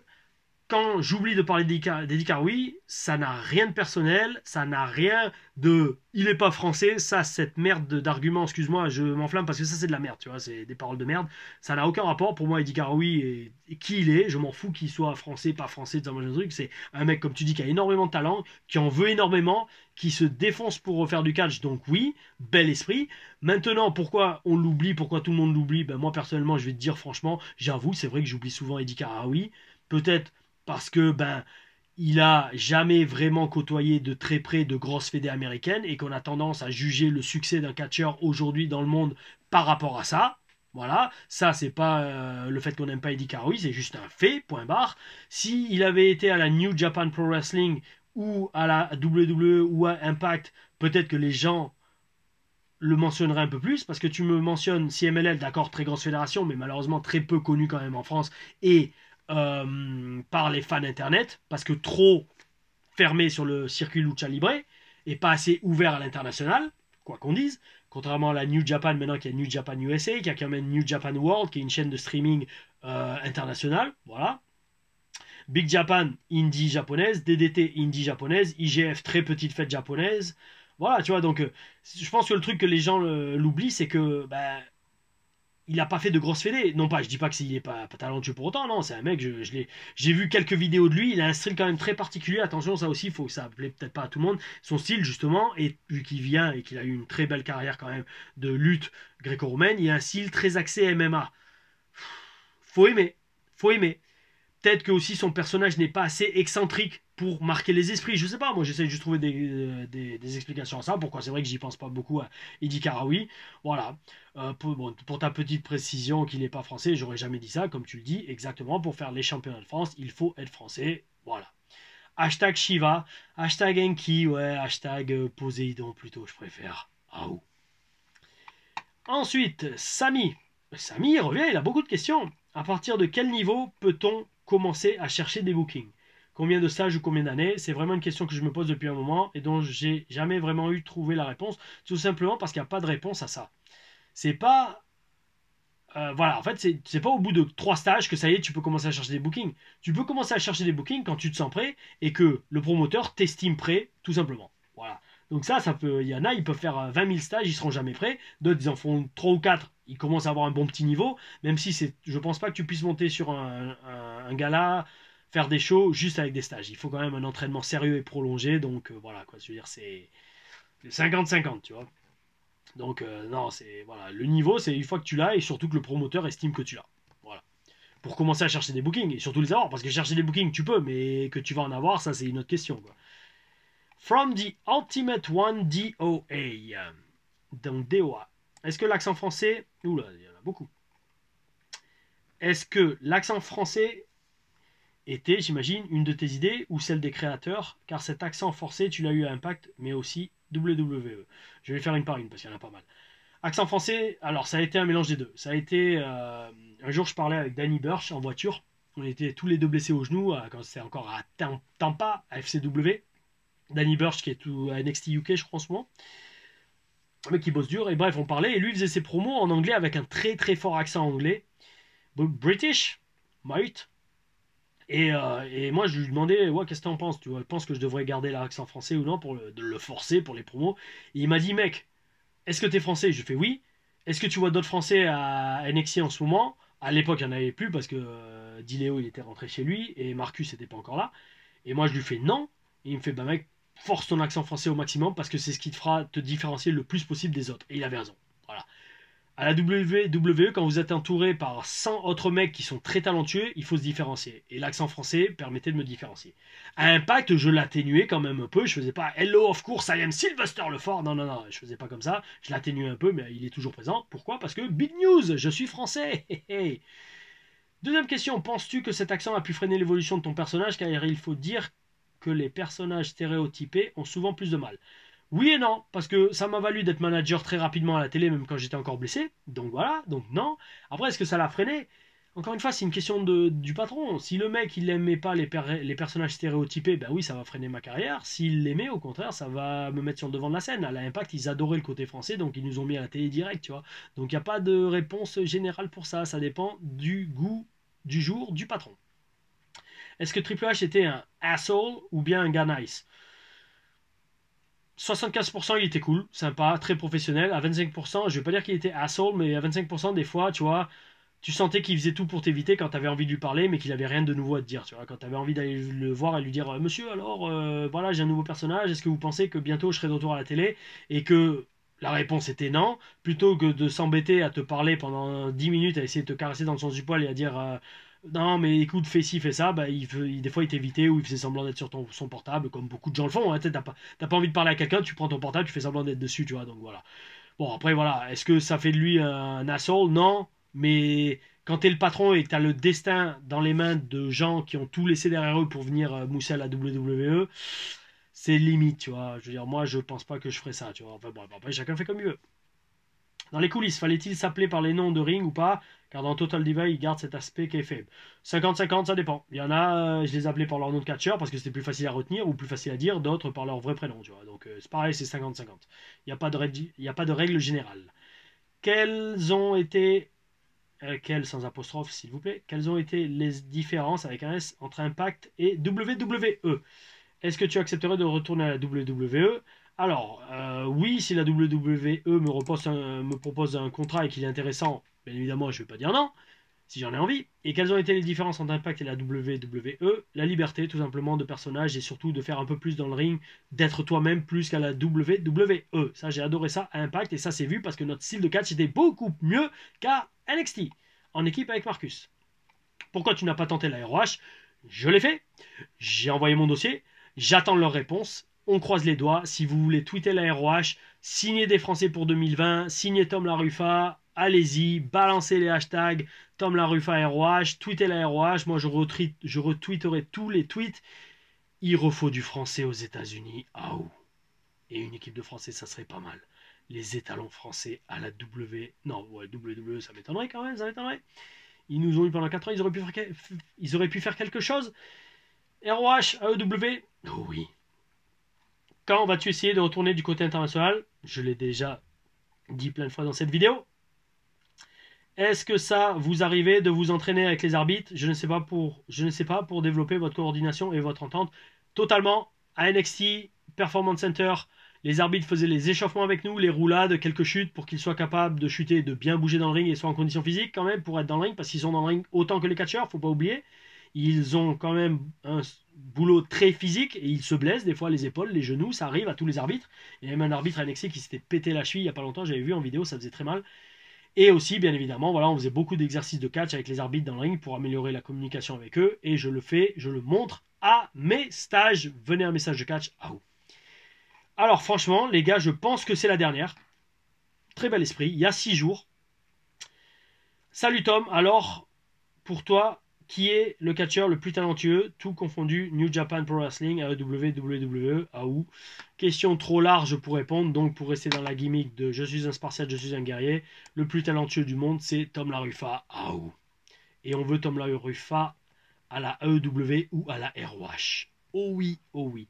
Je re-regarde que j'ai bien fait toutes les questions, mais il me semble que oui. Donc, ça y est, j'ai répondu à tout le monde. Si je vous ai oublié, franchement, c'est pas de ma faute. C'est juste ça s'est pas affiché sur la page YouTube que j'ai sous les yeux. Mais écoutez, voilà. Merci à vous. J'espère que ça vous a plu cette vidéo. 1000 abonnés, spécial foire aux questions. Maintenant, le temps de la surprise arrive. Alors, petite explication pour ce qu'est cette surprise que je vous réserve, totalement inédite sur Internet, parce qu'elle vient de mes dossiers privés. Oh oui, oh oui. Non, c'est pas une vidéo à la Lars Sullivan hein, ou à la Page, hein, je vous le dis direct. Donc, alors, cette vidéo, c'est à une époque, automne 2015, été 2015, quand j'étais revenu de ma deuxième opération au genou, et qui voulait que je refasse manager, l'Ascension avait eu une idée, Connor et Victor avaient eu une idée de me faire monter sur la route en tant que manager, pour eux. On avait fait quelques photos. On avait beaucoup creusé le concept. Moi, j'avais envoyé plein d'histoires potentielles pourquoi on pouvait amener ça, tu vois, à l'écran. À Raw ou SmackDown. Un des scripteurs avait vraiment kiffé l'idée. Et, résultat, on avait fait quelques vidéos, comme celle que vous allez voir. Une vidéo filmée, donc je crois que c'était au Performance Center, que je ne dis pas de bêtises, montée par un mec très talentueux qui s'appelle Ryan Katz, qui était le bras droit de Dusty Rhodes quand il était encore là. Et après, c'est resté le producteur principal de vidéos et de photos au Performance Center, Ryan Katz, qui bossait sur les Indies avant le Performance Center, avant d'y être en 2013. Et donc, on a fait cette vidéo. Voilà. Et vous allez la voir. Donc, c'est une vidéo. Je vais la sous-titrer en français. Le genre de vidéo qu'on envoie aux writers, c'est que j'imagine Vince, Triple H regardent après en réunion ensemble, si ça va jusqu'à eux, pour voir, bon, est-ce qu'on met ça à la télé ou non? Exclusif Tom LaRufa, vous trouverez ça nulle part ailleurs. C'est dans mes dossiers perso. Ensuite, donc deux petites choses. Ça, vous l'avez, cette vidéo, cadeau pour les 1000 abonnés. Des vidéos comme ça, les gars, j'en ai encore 2 ou 3. Et des vraiment très croustillantes. Avec, pas juste Tom LaRufa, mais avec des anciens ou actuels talents WWE qui sont champions du monde ou qui l'ont été. Des trucs que vous avez jamais vus sur Internet. Et je peux vous les montrer dans des vidéos FAQ qui vont... Les chiens s'excitent. Oh oui, ils sont excités. Qui vont célébrer le passage de cap différents dans le nombre d'abonnés. Donc les mecs, on partage la chaîne. On force vos amis à s'abonner. Donc si vous voulez voir d'autres vidéos comme celle qui va suivre, on va faire 5000 abonnés la prochaine. 10 000 abonnés, ça en sera une très belle esprit, croyez-moi. Très bel esprit. Peut-être j'en ferai une à 2000 abonnés, on verra. J'en ai une que je peux placer à 2000 abonnés, qui est un peu dans les eaux de celle que vous allez voir. Mais j'en ai une très bel esprit à 5000, 10 000, méga bel esprit. Alors celle à 100 000 abonnés, les mecs, le jour où on arrive à 100 000 abonnés, croyez-moi, là je vous mets une vidéo. Je demanderai l'autorisation avant quand même. Bon, encore une fois, c'est pas une vidéo comme vous trouverez de page privée de page ou alors une vidéo de Lars Sullivan. C'est pas comme ça. Mais croyez-moi, ça implique quelqu'un qui est au top du business aujourd'hui. Je dis pas qui c'est, mais vous devinerez. C'est une vidéo qu'on avait fait ensemble. Enfin, il n'y a que cette personne sur la vidéo. Et ça, croyez-moi, ça montre le talent de cette personne de inné, mais enfin, c'est un truc de fou. Et alors là, je peux vous le dire direct, et là, c'est même pas personne à la WWE qui l'a. Il n'y a que elle ou moi. Je l'ai dit. Bref, allez, c'est parti pour la vidéo. Enjoy. Tom LaRuffa, qui aurait pu, à une époque, être manager de l'Ascension, mais ça s'est jamais passé. Bel esprit, profitez, j'espère que vous allez kiffer. Si vous kiffez, vous savez quoi faire. 5 000 abonnés, 10 000 abonnés, 100 000 abonnés. Le jour où on atteint les 100 000 abonnés, vous avez une vidéo légendaire. Le jour où on atteint les 10 000, là aussi, vous en aurez une excellente avec 3 anciens champions du monde. Et pour la prochaine, 5 000, voire 2 000, si on les atteint assez rapidement, là aussi, vous aurez ça. Les mecs, bel esprit, merci d'avoir regardé. J'espère que vous avez kiffé. La semaine prochaine, le Bel Esprit Show revient. Spécial spiritualité. Aou, bel esprit, on y va. Je vous laisse profiter. Aou.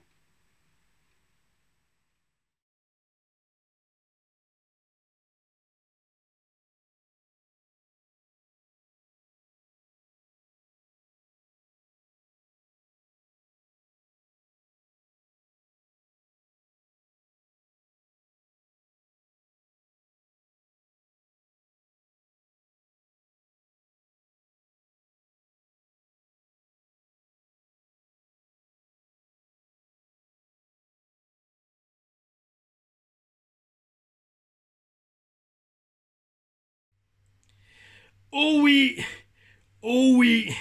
Et ben voilà, je suis rentré le plus rapidement possible pour effectivement constater que la WWE a bloqué la vidéo. Donc le problème, c'est que j'aime pas ne pas tenir parole, mais j'ai vraiment aucune idée comment vous présenter la vidéo sans me faire bloquer. Donc, voilà, bon, au moins je vous dis ce qu'il y avait dessus. C'était une vidéo, donc comme j'explique par rapport à l'ascension, on me voyait un peu habillé en noir et rouge avec des flammes en dessous et le visage avec une lumière rouge qui m'éclairait et je racontais que en fait l'ascension et ben en fait avait besoin d'un renouveau, de renaître, tout comme Démolition avait Mr. Fuji, les Road Warriors avaient Paul Ellering, et ben moi Sylvester Lefort, mais vous pouvez m'appeler Sly, et ben l'ascension, je vais les emmener sur un chemin de renaissance, un chemin de rédemption où ensemble l'ascension va se rise. S'élever, grandir, voilà. Et en fait, à la fin, je le disais et j'avais dans les yeux le symbole de l'œil d'Horus. Oh oui, oh oui. Voilà, c'était la vidéo que je voulais vous montrer. Ben malheureusement, on pourra pas la voir, sinon la WWE va encore bloquer la vidéo. Après, bon, ce que je comprends pas, c'est un truc qui a jamais été publié en public, donc il faudra m'expliquer comment c'est possible. Enfin bref, c'est pas grave, on accepte, hein, on essayera à l'occasion de faire avec les moyens du bord. Voilà, ben écoutez, désolé pour la fausse joie. C'est pas de ma faute, mais bon, j'ai essayé. Et ben, on apprend de ses erreurs. Voilà, allez les gars. Bonne soirée, profitez, kiffez à mort de la vie, et puis n'oubliez pas, we will rise.